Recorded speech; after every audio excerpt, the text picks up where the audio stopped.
Welcome to the Long Road Podcast. The journey goes ever on with the long road. This episode, the flow of creative juices. This week, the Bish, me, I've been inspired, provoked into sharing some thoughts on creativity and how creative people tick. Steve brings us tales from adventures on the canals in Oxfordshire, enjoying his floating bolthole, Emeline. And Kev's Kafe Korner this week is about a favourite place on Kev's travels that was rarely in the same place twice.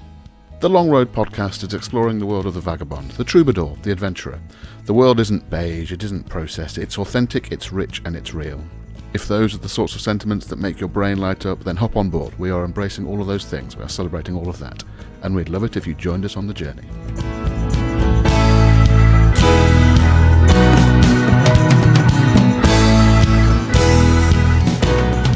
Greetings, I'm Chris, the Bish Leiden. I'm so glad we published this podcast on a Friday, because at least for one day of the week, I know what day of the week it is.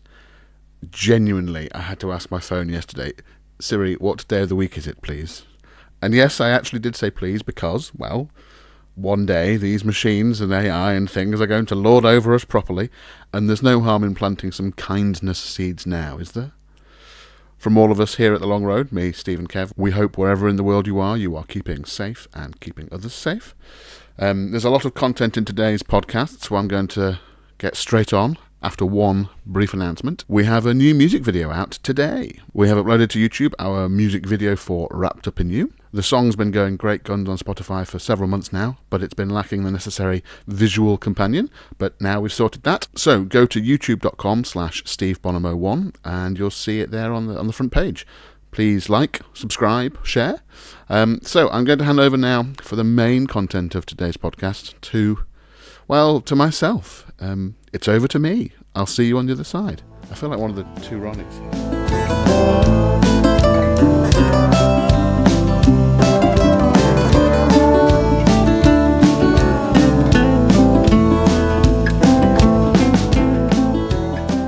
The flow of creative juices. So that's with a D. You see what I've done there? I mean, juices, it's a term I'm shoehorning and probably inventing a meaning for, so I can wallow in some frankly obnoxious wordplay, and I've dragged you along with me. I was inspired this week to think about what inspires me, and without really realising it over the years, there are two web comics that I've grown to love and follow regularly, consciously, and there are several others I follow sort of unconsciously, really, but there are two that stand out in my head as having made a mark. The first is called XKCD, created by Randall Munro. You can go and experience it yourself at xkcd.com. The tagline describes it as a webcomic of romance, sarcasm, math and language. It's a beautiful confluence of funny, thought-provoking, heartfelt, flippant, brutal, too clever for my brain, often, too real for anyone's liking on some occasions, and it's just wild sometimes, I guess. Wild. The stories that Randall's told over the years are sometimes global or even universal in the literal sense, sometimes frightfully personal. Too much for some, perhaps, as a creator. Some creators couldn't imagine sharing a personal journey such as cancer treatment in a public forum or through artwork they themselves have created. Although many would share that journey without even thinking, through definitely not the Queen's English on Facebook posts. I suppose, is one forum really so different from the other? I do fear one is providing Facebook Inc. with that most personalist of information, which allows them to monetize your data even further. I dread to think how many cancer patients have had directed advertising targeted at them because they used the words "just finished chemo" or some such in their latest posts. The world we live in, a topic for a deeper discussion another day. Randall's stories often fall somewhere in between mind-bendingly huge and the deeply personal and intimate. If you look at any great artist, you see waves in their output. People can't help but be affected by what's going on in their lives, to some extent, I think. Randall hasn't done the deeply personal stuff for a fair while now, but perhaps that's a good sign. Maybe things on that front are getting better or easier to handle for him and his family. In a year or 2 years, 5 years, 20 years, we'll be looking back at the art created during this global pandemic in 2020, and hopefully we'll be able to see that art in that context. all these videos being pushed out now that aren't professional quality because, well, a month ago no one was expecting to have to produce a full music video from their spare bedroom with just themselves, their iPhone, and a lot of free time. And I'll tell you, in my first-hand experience in the last couple of weeks of making videos, it's hard. But I suppose I'm reassured by the fact that plenty of people would find, I don't know, putting a chord sequence together or writing a melody or doing both to be hard. So hard is always in a context. Not having made many videos before, I find it hard right now, but I suspect it'll get easier. The thing that keeps me coming back to XKCD and the musings of Randall is the stark, barefaced, audacious creativity of it all. His style is normally simple stick characters, but bloody hell if he can't bring those stick characters to life with a speech bubble or a few extra strokes of the pencil. That's the simple stuff. Randall has really pushed the boundaries of your three-panelled webcomic, quite literally. He releases a new comic every Monday, Wednesday and Friday. Today's is one of his epics. It starts off as a single square on screen, but you are invited to drag the screen around, and you soon discover this is one of his huge ones. Randall refuses to be limited by those four edges of his webcomic box. He will push and innovate and rethink and imagine and dream, and somehow he manages to filter that into his hands, his fingers, and make it a visual reality. The creativity of it is just incredible, so go check it out, xkcd.com. I can see how it wouldn't be for everybody, but I mean, I love it. I try weekly, if that means 3 times a week, dose of joy / inspiration / humour / cleverness / satire. I have actually very few bookmarks in my internet browser, but xkcd.com is one of them.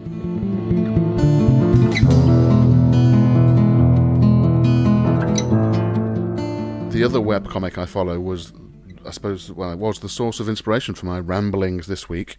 It's called The Oatmeal, created by a chap called Matthew Inman, and it's also brilliant. It's well worth your time. I actually get most of my hits from following The Oatmeal on Facebook, but obviously he's got a website as well, which is theoatmeal.com, and he has a fabulous style that just chimes with me.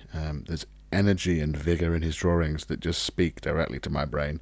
Again, it won't be for everybody, but he's an artist who has managed to make some of the images that appear in my head appear on paper. The Oatmeal is becoming more of an empire, not in the sort of Facebook way, but in the sort of entrepreneurial way.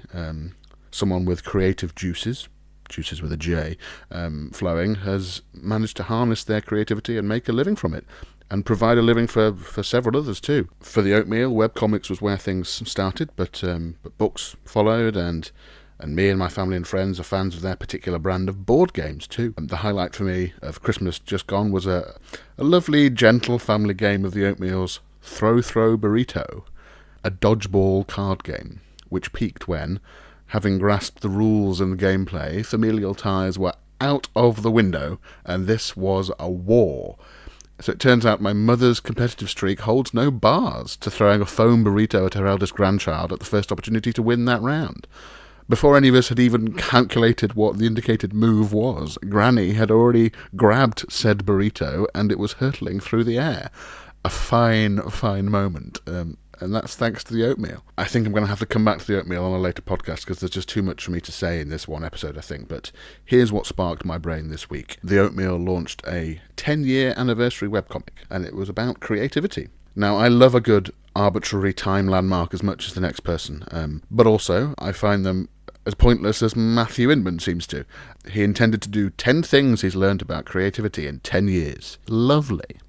But, as he goes on to say, creativity is not a horse. It cannot be trained or ridden. Well, sometimes it can be, but I'll not spoil that bit of the comic here. Go and have a look for it yourself, theoatmeal.com. But he concludes that 8 things about creativity is perfectly reasonable, and so it is. So his comic is titled 8 Marvellous and Melancholy Things I've Learned About Creativity. Now, I'm not going to go through all 8 here because you really should go and read the comic yourself. It's really, really good. I'm going to just focus in on 2 of the very many good points he makes, or things he helps us realise, really. He says that years ago a friend said to him, creativity is like breathing. When you make stuff, you're exhaling. He goes on to say, and all the other things that he does when he's not making the art, he considers them the breathing, the stuff that gives him the fuel, I guess, to exhale and make something. The reading, the consuming of other art forms, the key thing that chimed with me is having lots of different projects on the go. I've always had loads of projects on the go, and one of the things I enjoy about the life I have is the variety of things that I do. And sometimes he says he disappears. He has to remember he's not abandoning his work or being lazy, but he's giving himself space to breathe so he can make stuff when he's back on it. Space is important. Doing things, not necessarily your creative thing, is vital, but make sure you get back to doing your thing at some point. The other point he makes, which again really struck a chord with me, is the business of art. He was asked by a journalist if the oatmeal is art or is it a business, and he declares it's both. Art, like everything in the universe, is a spectrum, not a binary thing. Art can be sometimes a creation that sits quietly and is declared art by the lone person consuming it, but then when people start to notice it, it slides across the other way, and when lots and lots of people consume it, some might say it's no longer art, it's lost its credibility. Matthew of the Oatmeal, he rallies against this. He brings the artist front and centre to be the holder of whether something is art or not. Again, I won't go through every bit of this page on the comic, but I love this particular sentence. The artist is deciding if it's art. Does it make that gloomy little organ inside their chest incandescent with wonder? And then there's a lovely glowing cartoon of a heart with big bulging eyes, and that's the clincher for me. The artist's heart is in it. That's the key. That's vital. But also, it's hard to make art if you can't afford to buy food. So there is a balance to be had. There's two sides to the business of art. With both XKCD and the oatmeal, there's juices to it, two sides. So there was a point to my rather flippant wordplay. The funny and the painful, the personal and the universal, the massive and the tiny, the I never thought of it like that, and the you've read my mind and managed to put it in image form, you genius, the perfect and the imperfect, the practical and the impractical. I think for many people, the juices of something, the two sides, are often what causes people consternation about creating. It is not going to be plain sailing, guaranteed. The artist in you aims for perfection, but the human in you creates what it can. The bravery in you encourages you to share it, dares you even, but the doubter in you, the inner saboteur, reminds you that it might not be as great as you thought it was. Sometimes you need to create to try to make some money from it. Sometimes you know the creation you make won't make you money.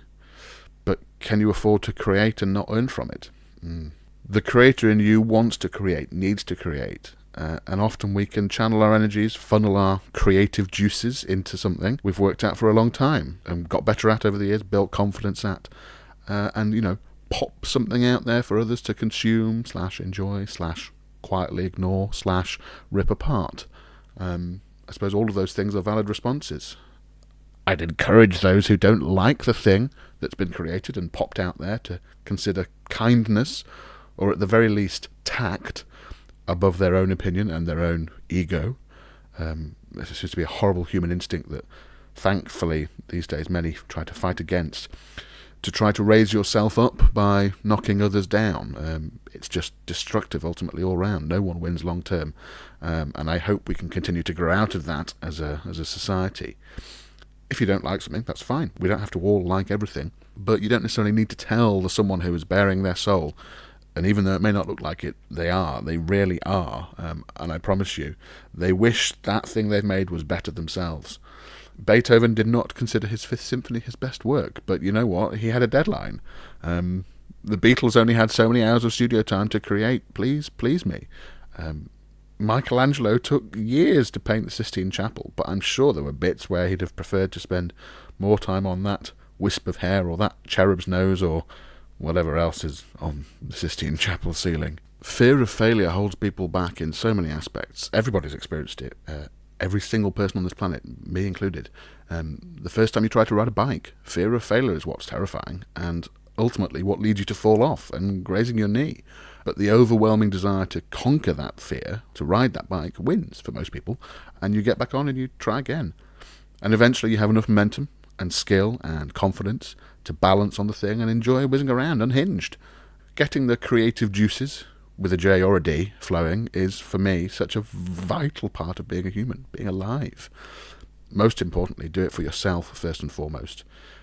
You might call it self-care. Creativity helps the brain work through life's issues, I think. Some people do it through physicalizing, speaking out loud, singing, movement. Some through sort of more still output, drawing, colouring, painting, writing music. Plenty through some sort of combination of all of the above, or some of the above. There is always going to be that fear in the back of your mind, oh, but I might look like a dick. But you know what? Sod it. Beethoven thought he might look like a dick too. And here I am, 200 years later, just still calling his name. Randall Munro, creator of XKCD, or Matthew Inman of the Oatmeal. I'm sure that they felt like they might be dicks too at some point. But they continue to rally against that and be bold. Be bold. Create. Acknowledge your demons exist, but to hell with them. And in this spirit, and with no particular link, except it's something I had a hearty creative hand in, and several times had to get over or around or under the, oh, I might be a dick phase during its creation. I'm going to play you a song from the Long Roads album, The Girl with the Rattlesnake Heart, and this song is called One I Loved Before, and I hope you enjoy it. A mother cried when the rains came. So soon it turned to snow. In the summer's heat a storm brewed up down in the Gulf of Mexico. In the borderlands, like a prodigal son, well, no one's believing how it comes undone. The gold, they say, has flown away in the floods of the early spring. Judy fell for a copperhead, for she'd taken my mother's ring. Like the thread of your life, tattered and frayed, and you can't work it out. It's a heartbeat betrayed. The creek dried up, well, I knew it would. The corn, it turned to dust, and the sickle and the skinning knife covered up with rust. But you're not the one who knew me when I ran across the fields of green. You're not the one who read my mind as we drank down that fierce machine. But you're the one who sleeps with me as the wind blows around my door. Always be with you, but you're not the one I loved before. Looking for hope in my father's tears, losing the grail with the fading years. I sang my song in the deep dark woods. I sang for the evening sky, but I put a bullet in the excise man and watched a poor man die. But you're not the one who knew me when I ran across the fields of green.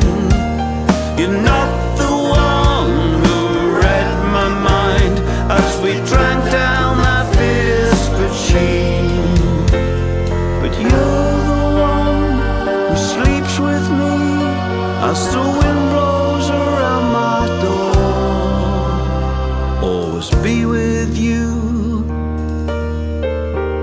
but you're not the one I loved before.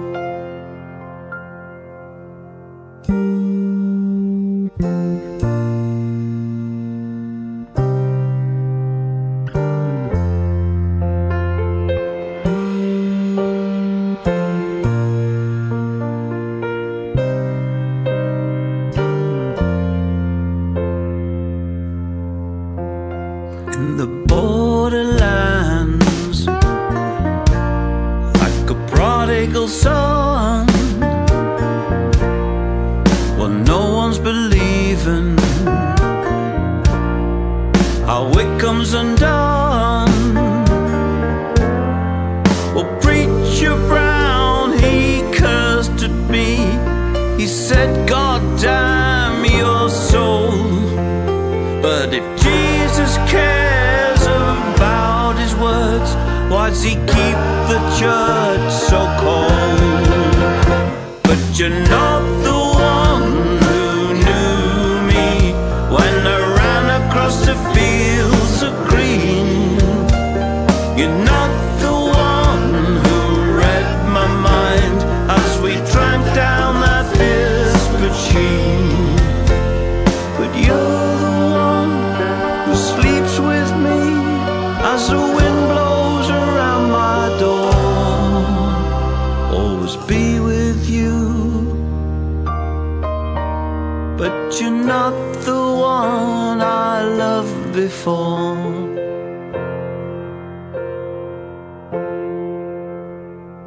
My mother cried when the rains came. So soon it turned to snow. In the summer's heat a storm brewed up down in the Gulf of Mexico.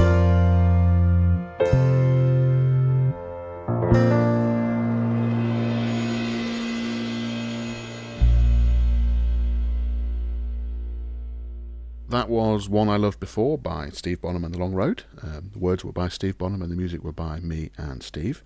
Let us know what you think via social media. So next up on The Long Road Revealed, we hear from Steve Bonham and I ask him, maybe you fancy talking about something cheerful and happy and in fact joyous.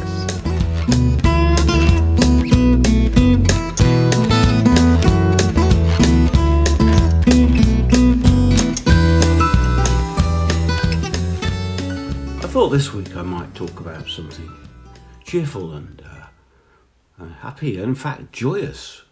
I thought I might ruminate upon the a particularly profound love affair that I have been involved in for a number of years now. Sometimes it's difficult to talk about. It's such a big thing. But I'm not talking about a person. I'm talking about a boat. I'm talking about a boat called Emeline. After years, almost back to my childhood, I think, of coveting the idea of owning a narrowboat and making my way through the fields and backwaters of England, I finally took the plunge a few years ago and started to look for a narrowboat to buy. And I saw several, but the day I clapped eyes on Emeline, I knew she was for me. I knew this was the one. Some have described her as 54 tons of scrap metal, and she is a little old and maybe past her prime, but she's totally wonderful. The curved bow and an old BMC motor chugging along, and a little coal stove which burns on a winter's and spring's day, keeping the temperature below always. Totally wonderful. And I picked her up, and with my good friend Dave, we motored her down for a couple of days with him to Oxfordshire, part of the country I'd always wanted to live, but being a northerner, I couldn't afford. And then I took her the rest of the way on my own, actually, which was a tough 3 days, but good fun, and it was great. And the great thing about a narrowboat is that when you've had enough, you stop. It's not like you've got to get to somewhere. You just say stop, and you are allowed to moor, most places anyway, on the towpath side of the canal. And so after a long day, I would anchor up and stop and cook myself some dinner and sit and watch the evening twilight with a glass of beer in my hand. As perfect as the world can possibly be. I remember one morning waking up on my own. A great thing about a narrowboat, of course, is it's incredibly slow way of travelling. You can be overtaken by three-legged dogs with asthma. You can only go at the pace of that little engine out the back, and it's not very quick. Anyway, one morning I woke up surrounded by just the mist of a new day. So it must have been quite early in the summer. It was joyous. It was utterly joyous, and I actually probably think that was as happy as I'd ever been in my life. So I wrote this poem about it. And then later that evening, because I travel everywhere with my guitar, I wrote a song. But here's my poem. It's called A Kingfisher Morn. It was a kingfisher morn, a low mist, the lingering breath of a summer's night, hung like a ragged eiderdown upon dark waters, before evaporating at the new day's calling, leaving the canal dappled in shimmering light falling through willow. As Emeline, steady and measured and awake, moved to the call of heavy horses, whose flickering feathered remembrance lingered in the hedgerows and ducked under the swing bridge from field to cow. A kingfisher morn, a dominion of sorts, where the capdocking and flapperdock, the names of old England, as much as the church on the hill and the site of the mill, stand rhubarb proud at the border, a raggle-taggle audience to the sublime. And in the sour green depths of the loch, whose outstretched arms wait for the fisher king, the luscious waters ooze, that all may be healed and transported. These are the halcyon days in the unreliable summer of the damselfly flitting in ultramarine for the fluttering of a brief romance, dandling in the air among the white dog rose and the azure flax, and fussy moorhens and scolding mute swans, when around us the fields of Oxfordshire, unbound and close to paradise, rose expectant and ruddy into a time of exuberant flourishing, flush with the joy of sunlight, an anthem for the vanishing king. Oh, my Emeline, don't you ask me where I've been. Been out on the road and I've seen things I should not have seen. Saw the poor hobo waiting on a tune. Saw three black cats dancing under the moon. Oh, my Emeline, things are not what they seem. The friends in dark places and the devils live in a dream. Saw money passing by like a sewer in the night. I could not say if things are gonna be alright.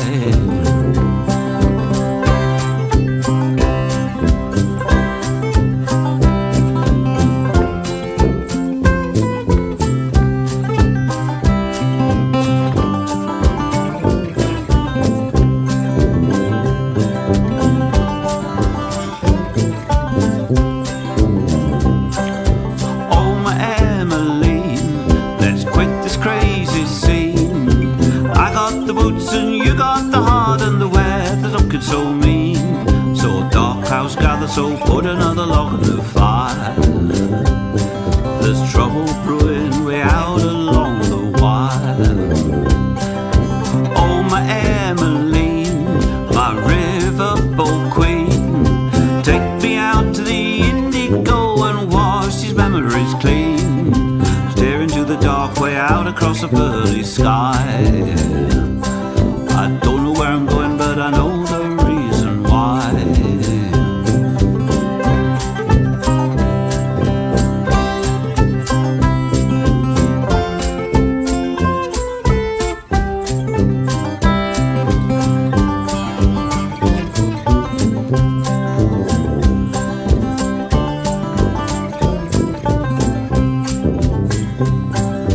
Oh, my Emeline, there's nothing in between the road to hell and heaven's door but the smell of gasoline, the ropes unwound from the old pontoon, three street cats dancing under a harvest moon.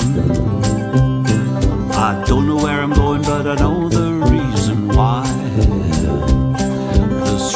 cats dancing under a harvest moon.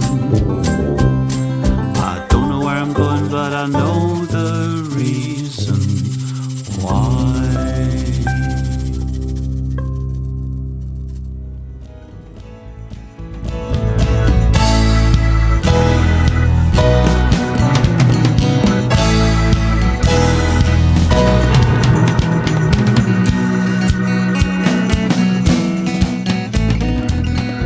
So that song there was Emeline and Three Cats Dancing, written by Steve Bonham, performed by Steve Bonham and the Long Road, available on Apple Music and loads of other digital music stores. I have talked enough this podcast, so the Bishop's Daily Bread this week is going to be nice and short and punchy. Apologies to my friend that lives in Switzerland. I haven't been able to start my adventures in Swiss bread making yet. I've run out of bread flour this week, so we'll have to source more before I can try this out. My pizza experiments consumed the last of my bread flour. A great recipe, I think, I found on the internet, helped along by a new toy I indulged in, a very cheap, comparatively, stand mixer, which will do a lot of the heavy lifting for me. The recipe I found was in American quantities, and I'm always a bit annoyed with this because cups don't mean anything sometimes. Just an approximate amount, a cup. That's not how sciencey baking needs to work. And I think there are differences in American cups to UK cups, of course. A little bit frustrating. So I think I ended up over-salting this dough. Also, kosher salt, they mean like rock salt, big chunky crystals rather than fine sand grain sized crystals. Is rock salt sometimes not kosher? Is table salt, as we'd call it, always not kosher? I haven't been that bothered to research salt yet, maybe in a few weeks' time. The first pizza made with this dough turned out alright, actually. A salty base, but it tasted okay. I mean, I'm a bit of a salt fiend, so basically it's fine with me. But I think there's still some oven temperature, dough temperature sort of experimentation to go on. I will play more, and as I have 3 more bases worth of dough left, I will see what I can come up with. I have also accidentally started on my next pizza-related thing with a capital Th. I plan to make my own mozzarella for these pizzas. I've never done it before, but I've heard that it's terribly easy. So I've ordered the requisite citric acid and a rennet. I'm desperate to call it Rene, but rennet I think is how you say it. So as long as I can source some milk in the next few days, hopefully I'll be on course to making my own mozzarella. More updates on that next time in the Bishop's Daily Bread and Cheese.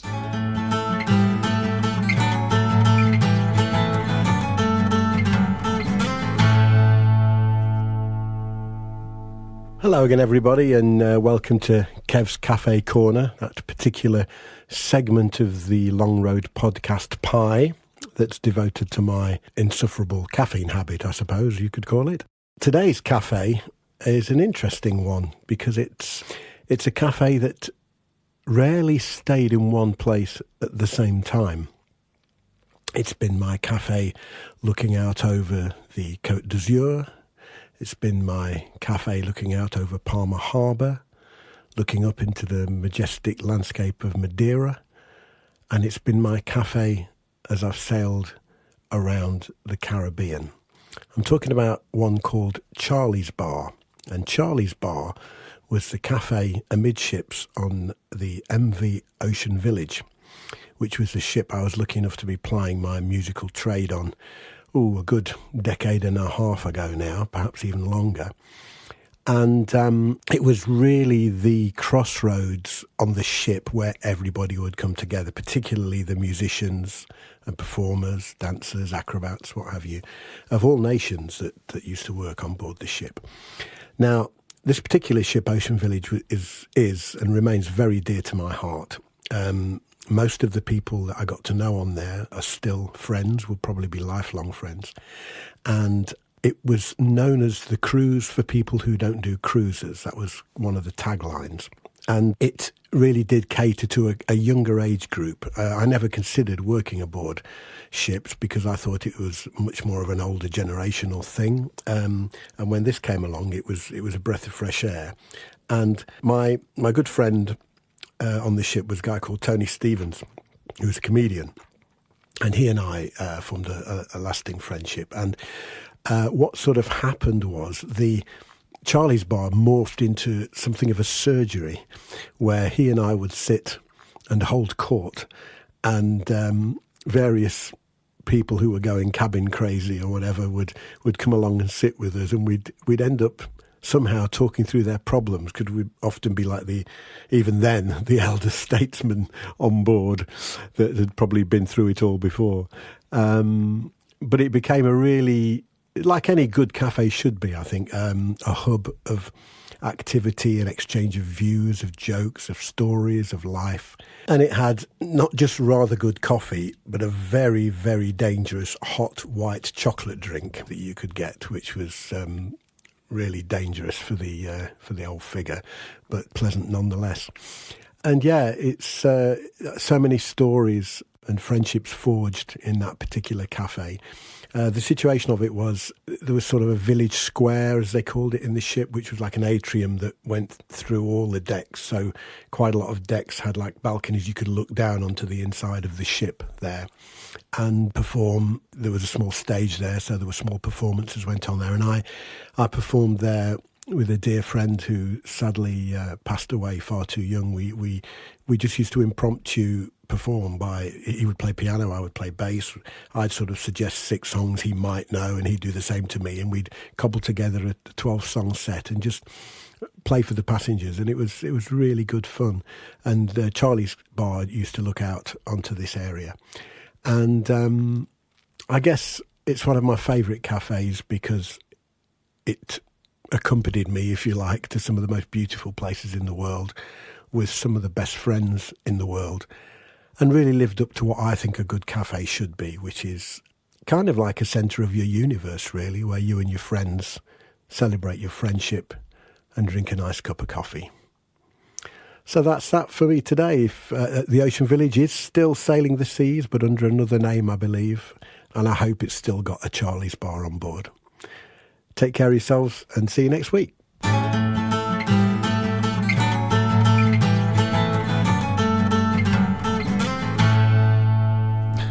Charlie's Bar sounds like a great place to spend some time, catch up with friends, share some news stories. But I'm afraid, to be brutally honest, by the sound of that hot white chocolate drink, that experience alone would trump anything else on that ship. Thanks, Kev. I'm loving hearing your stories about places around the world. Looking forward to next week. I wonder where we'll be.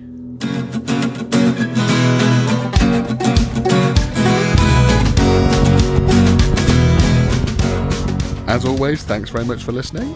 Please do subscribe to the Long Road Podcast. We're on SoundCloud, Apple Podcasts, Spotify, Acast, all over the place. Next episode will be out next week, Friday the 10th of April 2020. You can check out our YouTube channel, youtube.com/SteveBonham01. All of our music is now on Spotify and Apple Music. Go have a listen. If you like what you hear, you might consider buying from the Apple Music Store or another online store. And if you like what we're doing, why not consider supporting artisan creativity and drop us a few quid. You can do it through PayPal. It's really super easy. Just visit paypal.me/thevagabondaway. Thank you once again, brave adventurers, vagabonds and explorers. Remember, the world isn't beige, it's authentic, it's rich and it's real. Embrace every last bit of it. Until next time, the journey goes ever on with a long road. Bye for now.